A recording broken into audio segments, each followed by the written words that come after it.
Esu Indrė, rinkodaros vadovė ir dirbu čia apie 3,5 metų.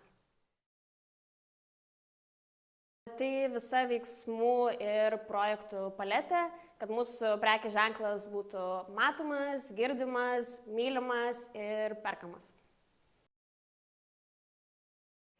Drąsiai priimti iššūkius ir greitai reaguoti į netikėtas situacijas. Tai galimybė gyvendinti savo idėjas bei būti didelių, sėkmingų projektų dalimi. Mano didžiausias hobis menas, konkrečiau tapymas, ir tai, manau, vienareikšmiškai turi didelės įtakos prekės ženklo formavime, pozicionavime bei vizualinėme jo išpildyme ir kūrybiniuose sprendimuose. Taip pat neseniai atradau šokius, kas, manau, man leidžia atsipalaiduoti bei pasikrauti teigiamos energijos.